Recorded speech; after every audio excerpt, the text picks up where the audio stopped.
Hey guys, Jarek here, and welcome to my review of the VZ61 Skorpion.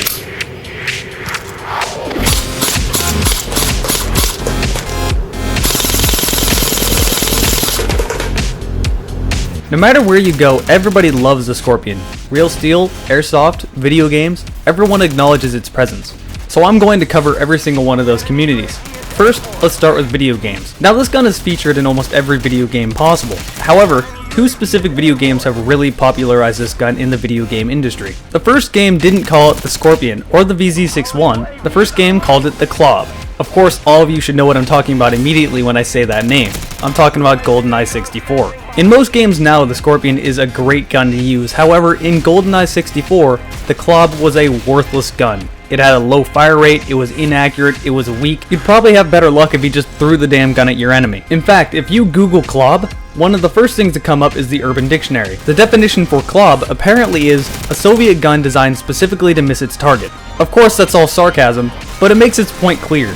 In GoldenEye 64, the Klob or the Skorpion was worthless and not a very good gun. Now the second game that really popularized the Skorpion was Call of Duty 4 Modern Warfare. You probably all saw it coming, and if you're like me, it does sort of annoy you that this happens to be the game that really popularized this gun, but it is what it is, and within the video game community, this is a big reason that everybody knows what the Skorpion is. It's also a very big reason a lot of us laugh at the video game community, but hey, you get my point. In this game, this gun is the entire opposite of useless. For some odd reason, it's incredibly accurate, it's really easily controllable, it may be a little bit weak, but it kind of makes up for it with a decent fire rate. In general, it's one of the better SMGs in the game. Although I've been looking into buying a real Skorpion for a very long time, I never have really followed through. So I don't own a real Skorpion myself, however, I do have a close friend that owns a real VZ61, which is the model chambered in 32 ACP, and I can tell you, it's a lot of fun to shoot. You will burn through so much ammo before you even realize it. If you're looking for a good fun gun to plink around with, this is definitely one of those guns. The Skorpion originates in Czechoslovakia and was made in the 1960s. The most common model you'll find is the VZ61, which is chambered in 32 ACP. However, there's multiple other models. The VZ86 is chambered in 9x19mm, the VZ65 or VZ82 is chambered in 9x18mm, and the VZ64 or the VZ83 is chambered in 380 ACP. This model I'm not a giant fan of because the VZ83 has a straight magazine, which in my opinion makes it look very ugly, but that's all personal opinion. The Skorpion was designed with security and special forces in mind, but it did find its way into the Czechoslovakian army. For lower ranking staff, it was used as a sidearm, but it was primarily used for vehicle drivers, most notably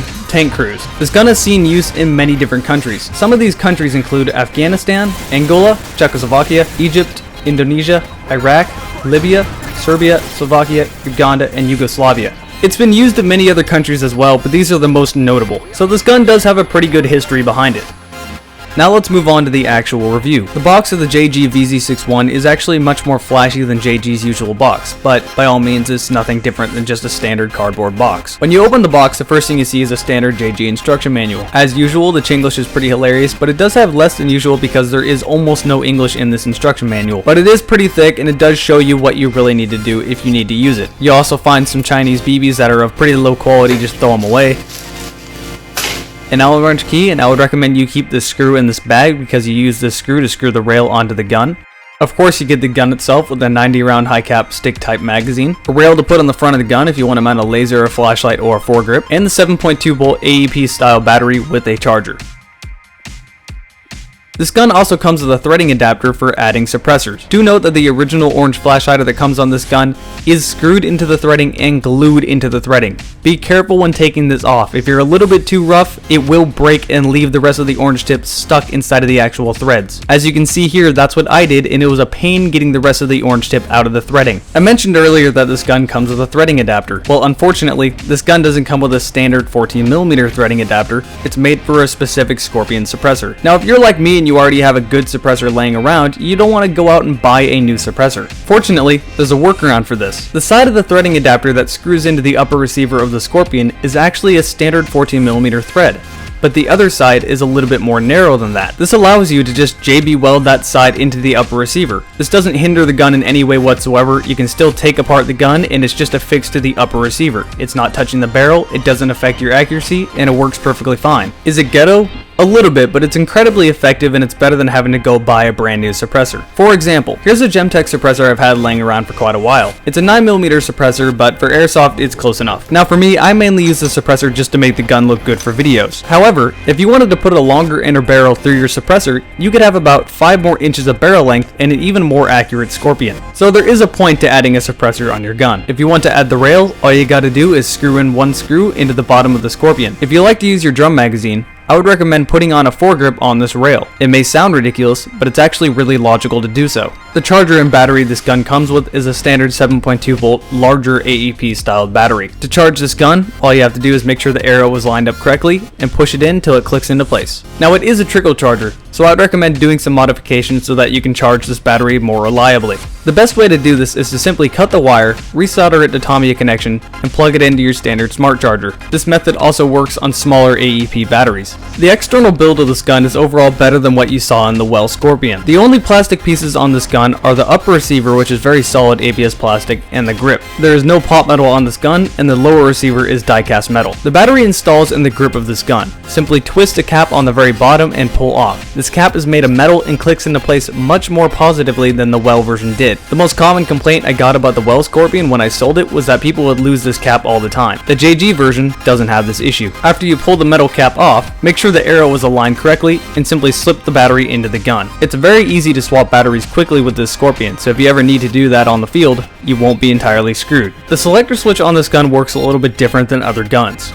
When you pull it back, it's on semi-automatic. When you push it forward, it's on full auto. In the middle, it's on safe. On the Well version, this selector switch was plastic and felt like it might possibly break. On the JG version, the selector switch is metal and you won't have that issue. To take the battery out of the gun, take off the bottom cap and pull on a tab inside of the grip. The battery this gun comes with is somewhat of a tight fit, so it might be somewhat hard to pull this out.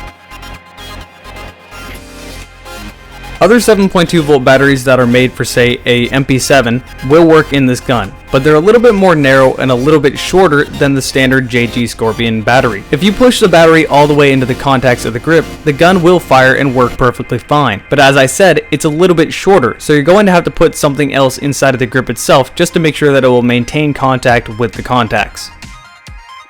The stick type magazine that this gun comes with does lock into place perfectly fine. However, if you push the mag release, it will fall out of the gun, meaning this is a free falling mag. So I would be cautious when carrying this gun as a secondary out on the field. Just make sure you don't lose your magazine. Other than that, I love the stick type magazine that came with this gun. It's metal, feels solid, it is never double fed, it is never misfed, it's never unwound on me, it's never jammed, it simply works flawlessly. To load up this gun, simply open the trapdoor on the front, pour BBs inside of it, and wind it up on the bottom like a regular high cap. This magazine holds 90 rounds. You can run through this ammo pretty quick, so I recommend getting some extra magazines. An extra mag like, say, the Well 300 round drum magazine. This magazine gives you just as many BBs as the standard M4 high cap. Simply open the trapdoor on the back, pour the BBs in, and wind it up front. You do have to use a little bit of force when inserting this drum mag into the JG Skorpion. It doesn't fit in as well as it did to the Well Skorpion, however, it does feed perfectly fine and work great. I've heard rumors saying that this drum mag would mess up your JG Skorpion, but I can say out of personal experience, all those rumors are false. If you want to carry your JG Skorpion with the drum mag installed, there is no worries about losing this mag. It really isn't coming out unless you pull it out. Something to note about Well's drum magazine is that it's an ABS plastic drum mag carrying 300 BBs inside of it, so it rattles a lot and is somewhat loud. Don't carry this in a place on you like, say, your cargo pocket where you're really going to be moving a lot, because there's no way you're going to be stealthy carrying that. The way to adjust the hop-up unit is to simply pull the bolt back and it exposes a wheel type hop-up unit. This hop-up unit is incredibly effective and has proven itself worthy to me. And don't worry about this bolt breaking. The quality of this metal feels very durable. The stock does fold and unfold. When it's folded, it's locked into place on the front sight. Simply lift it up, swing it around, and it locks in place onto the rear of the gun. Although let's just be honest, unless you're a toddler, you're not going to be using this stock. It's way too small. To fold it back on top of the gun, squeeze the stock, and it'll swing back around and lock back in place onto the front sight. Now there is no actual sling mounts on this gun, but do not fret. I found a very good way to put a sling mount onto the rear of the gun to use it with a 1-point sling. Find something like, say, a key ring, and put it over the part of the stock that actually attaches itself to the gun. Not the stock that folds over. the actual piece that is attached to the gun firmly. As you can see here, it's a very reliable way of adding a sling mount, and the gun hangs exactly the way you want it to. It also makes it very easy to just take the sling off if you need to.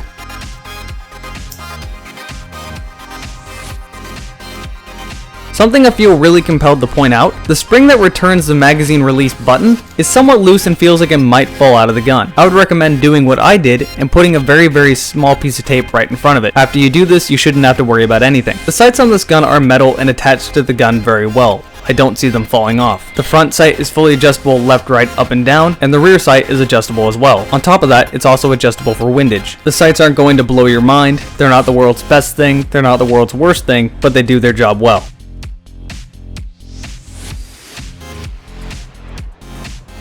Something to note about this particular Skorpion is that the hop-up unit doesn't work like it's supposed to. It pushes a little bit too much on the BB, which lowers the feet per second and accuracy slightly. Most likely the hop-up unit simply has an imperfection on it, and with Chinese-made guns, this is actually not really too rare to get.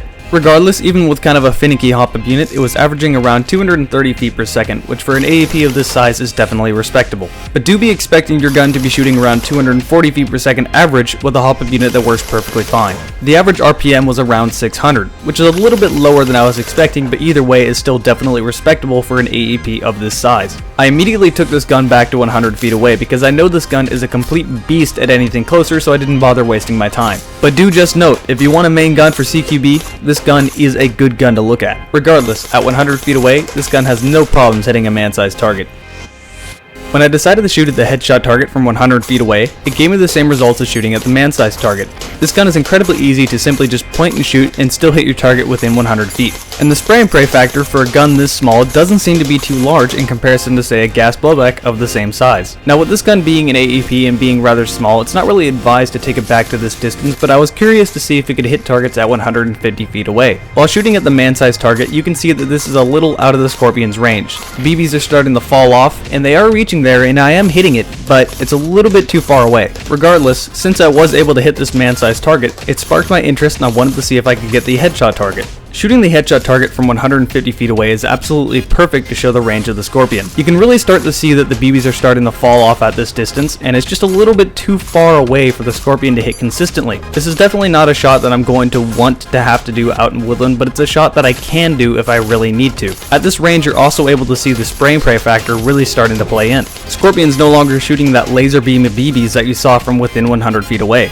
Within 100 feet, you are going to be deadly accurate, and this gun is going to be just as good as a primary within that range. It's the closest you'll ever get to carrying a primary as your secondary, and it definitely can hold its own weight against a primary much better than a standard gas blowback pistol can. If you're a sniper, this is the best secondary you could possibly get. If you're looking for your next primary in CQB, this gun will work great. If you're infantry, this gun is going to make you a great all-around player. A lot of woodland fields have this sort of village area that suddenly throws you into the CQB role. Having this Skorpion on you is going to give you a big leg up over everyone else using more clumsy M4s and AKs. So would I recommend this gun?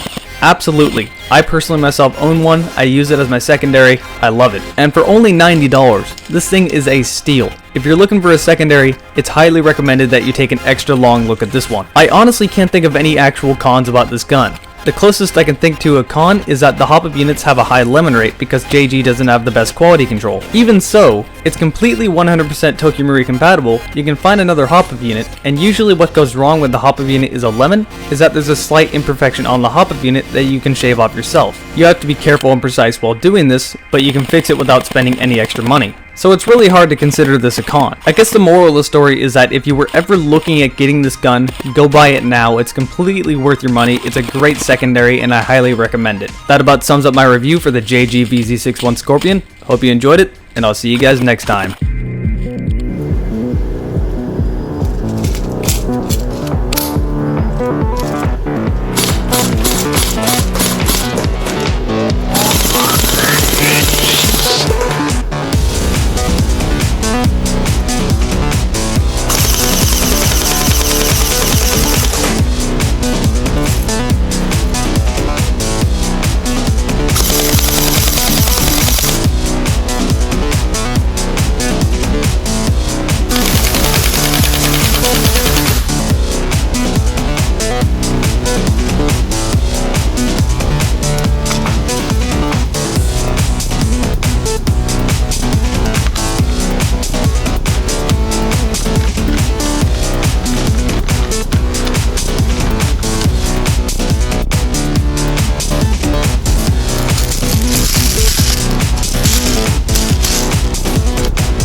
Oh, there's a Jeep right there.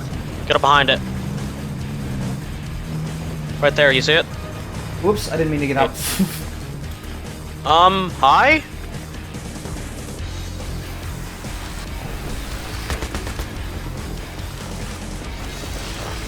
Look at this guy! I just died. Did you get it? Yeah, he just was sitting inside the, Man, you guys are dumb. 1.2 seconds.